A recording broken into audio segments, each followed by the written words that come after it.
Hey everyone, let's have a chat about Unconventional by Maggie Harcourt. A book I feel is written for us, for people who can get lost in fiction, who are fans of things, who go to conventions or just invest time in talking about fiction. And part of me is having difficulty describing what this book is. And I want to classify it as a contemporary YA, but I'm afraid that it might put off people who would otherwise enjoy it.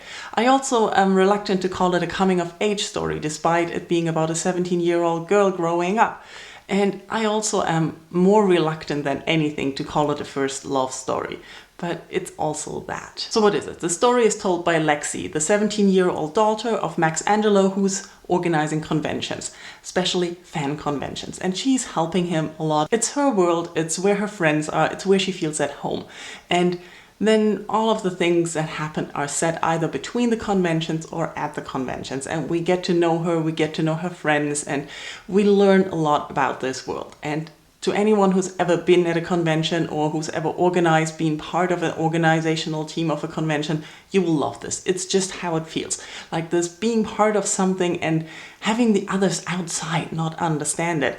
This is what this book portrays perfectly. But this is not all. Since they are organizing fan conventions, they also get proofs for books to invite the authors to do readings and stuff. And there's this wonderful new fantasy novel that comes out, and Lexi falls in love with the book and with the author, and so she wants him to come to the convention, and yeah, you might guess, something goes on there, and they start to like each other. And it's not first love, fall for it and everything. It's not insta love, it's fun. It's really fun how they get to know each other, how they interact, the problems and everything. I love that. So let's talk a little bit what I loved about this book. First of all, I forgot I had it. I don't remember why I bought it. I think I heard someone talk about it, but I didn't remember anything of the story. I basically started it Friday night because I couldn't sleep, and I didn't stop reading for 5 hours.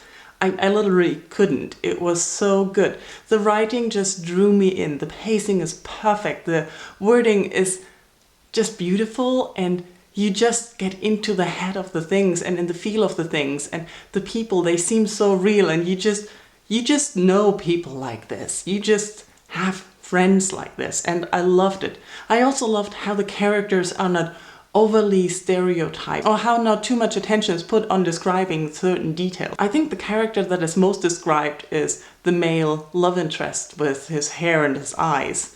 I don't remember a lot else, but his hair and his eyes are the important part that always come up again. But with everything else, it's not that important, and I liked that because that's how it is. I don't constantly pay attention how everyone around me looks and dresses. I already said I liked the pacing, but what I mean is that it didn't drag on things that didn't have to drag.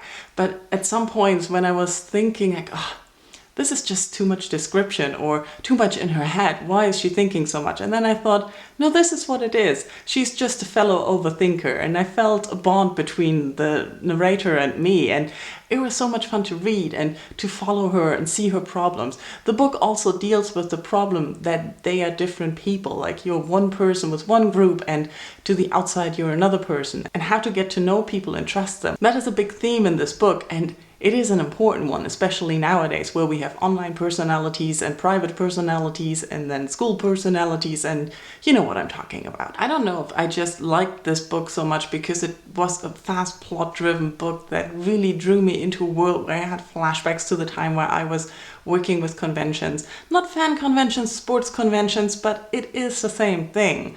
And then when they talked about the book and being in love with fictional characters and how important that is, and how you interact with authors and how you understand them and through their books and all of that, I was just like, this is a great book. And then the love story was also in a way that I felt it was more real than any other love story that I had read in a long time in a YA novel. And I liked that. I also liked how the people were people. They were not stereotypes. They were not just classifications of characters.